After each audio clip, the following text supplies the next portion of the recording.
don't count him out. I think that's a very dangerous fight for Jake Paul.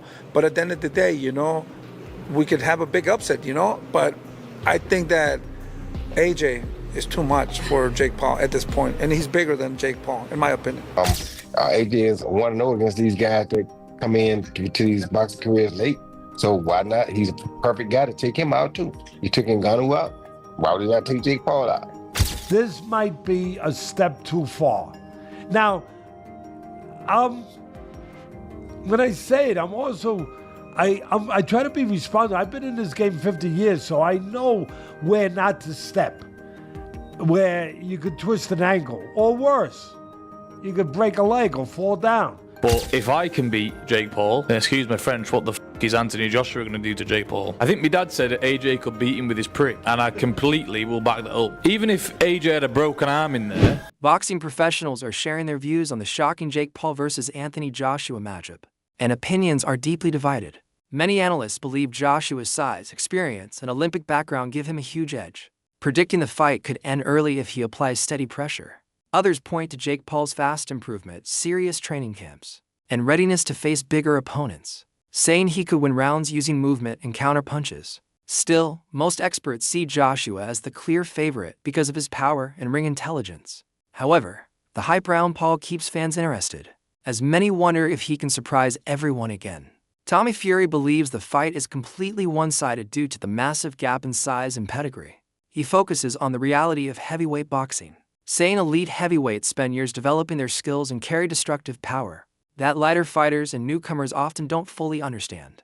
Fury believes the physical beat Jake Paul. And excuse my French, what the f*** is Anthony Joshua going to do to Jake Paul? I think my dad said that AJ could beat him with his prick, and I completely will back that up. Even if AJ had a broken arm in there, it still wouldn't go past a minute. To be quite honest with you, and as a safety aspect, there's no way that fight can go ahead. At the end of the day, my God, how good does it make me look?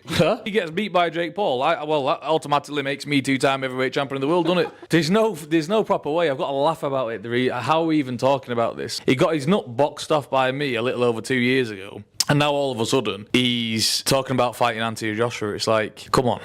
Like, you can't be serious. You can't beat me. I'm not Anthony Joshua, am I? So Derek Chisora looks at the fight mainly through toughness and real fight experience, having faced nearly every top heavyweight of his era. He judges Paul based on how fighters handle danger in the ring. Chisora believes Jake Paul has never been pushed into truly difficult moments by elite heavyweights, and the harsh nature of the division leaves no room for experimentation. He expects the fight to end quickly. In his view, the size and strength gap between Joshua and Paul is so large that he cannot imagine the fight lasting more than 5 rounds. Chisora believes Joshua's power, size, and strong boxing base would overwhelm Paul early, well before the middle of the fight.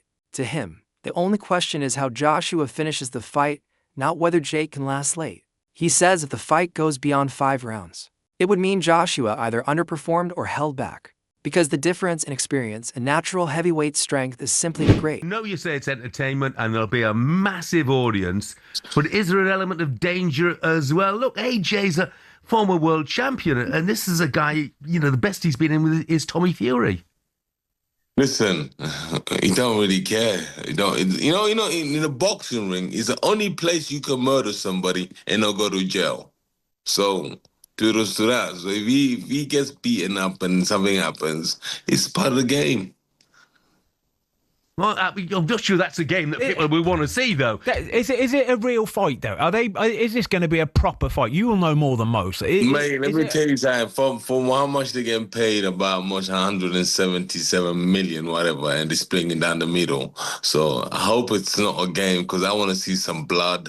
I want to see somebody's teeth falling out. So I told Anthony, I already messaged Anthony. I said, listen,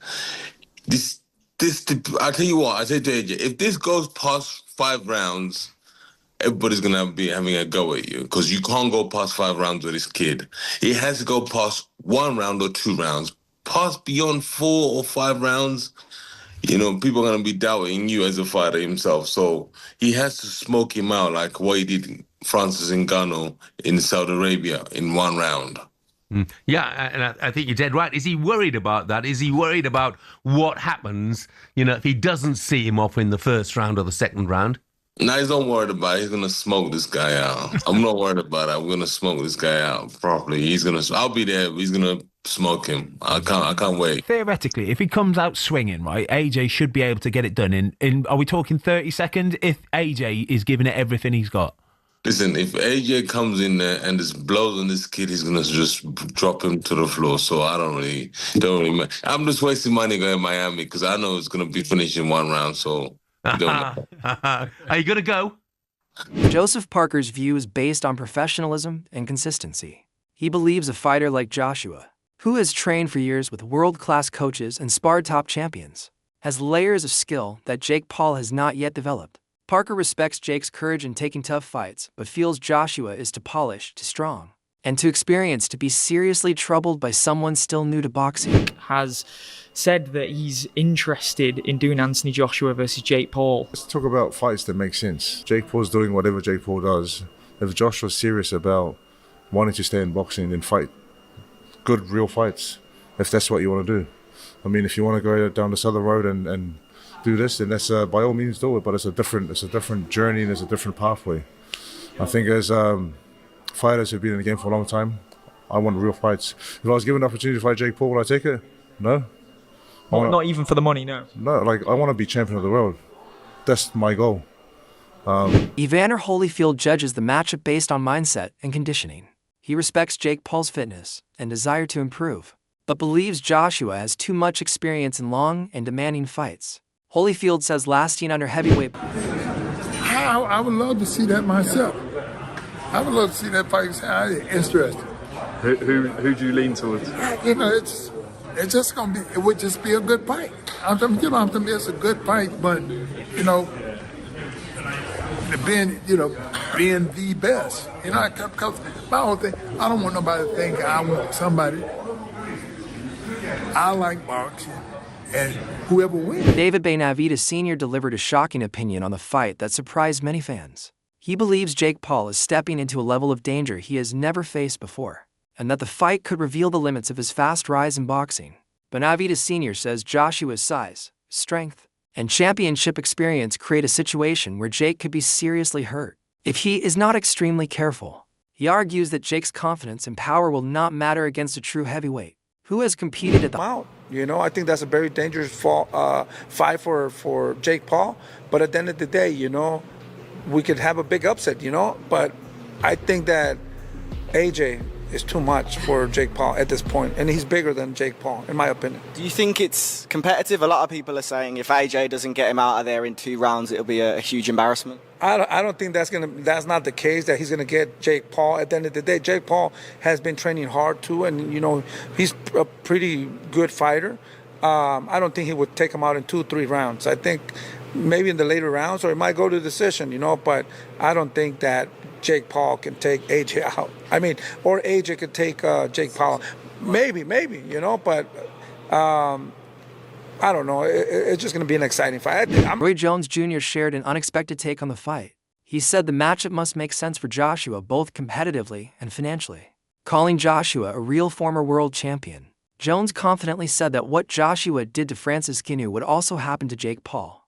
He added that... Change subjects just a little bit here, and Anthony Joshua, there's rumours circulating he could be fighting Jake Paul next. 1, do you think it's good for boxing, and 2, do you think the fight will happen? I think it's great for boxing. I think the fight will happen. AJ is 1-0 against these guys that come in to these boxing careers late. So why not? He's a perfect guy to take him out too. He took Ngannou out. Why would he not take Jake Paul out? And for him, he'd probably make more money fighting Jake Paul than we'll fight anybody else that he can fight right now. So why would he not do it? I mean, not that he needs the money right now anyway, but if he's going to do something, if you want to get a good win to put him back on the scene, that's the problem. Lawrence Okolie expressed serious concern about Jake Paul facing Anthony Joshua, warning that it could be very dangerous. Although Okolie once sparred with Paul and praised his focus and mindset, he now believes fighting someone like AJ, who has elite power and skill, would be a bad mismatch. Many boxing professionals share this concern. Eddie Hearn called the fight very dangerous, while Frank Warren described it as a mismatch because of Joshua's physical advantage. Former world champion Amir Khan also... on this nonsense. Where am I? I can't see it happening. I can't. Although yes, lots of money, so on and so forth. I can't see it. I just can't. It just obviously seems as someone wrong. someone who's been a unified heavyweight world champion going in against Jake Paul, it doesn't sit it right, doesn't right. yeah, and it's Doesn't like sit I'm also talking from a health and safety factor.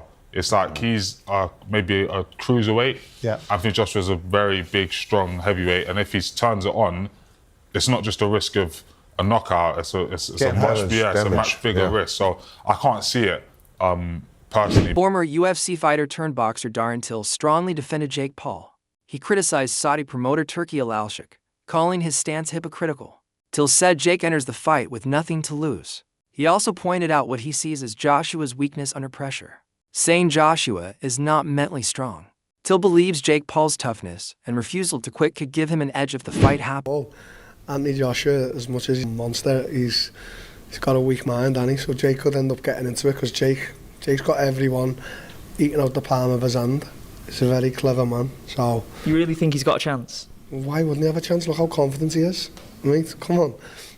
Like, Anthony would have all the pressure in the world, and if Anthony didn't do him with the first few punches, he'd start doubting himself in his head, because that's what he does. But no, Anthony should win, shouldn't he? But that's What do you make of Tyson Fury saying that he's going to put $1 million bet on Jake winning by Tell knockout? Tyson to leg it, lad. He's retired about 50 times. What's he on about, mate? Just tell him to leg it, and I'd love him. If he walked in here, I'd obviously... At one point, you were good friends. I'm still good friends, but obviously if he walked in here, I'd act like I'm not talking about him, but then on the camera I'm talking to him. Is this not what we're on? Fair enough. Is everyone not fake, or no? We all... What are we on here? Are we all acting like we don't hate each other? Like, come on. Like, what? You're on absolute smoke. Many people believe Jake Paul choosing to fight Anthony Joshua could be the biggest mistake of his career, because the risks are much greater than the rewards. Facing a former heavyweight champion puts him in serious danger.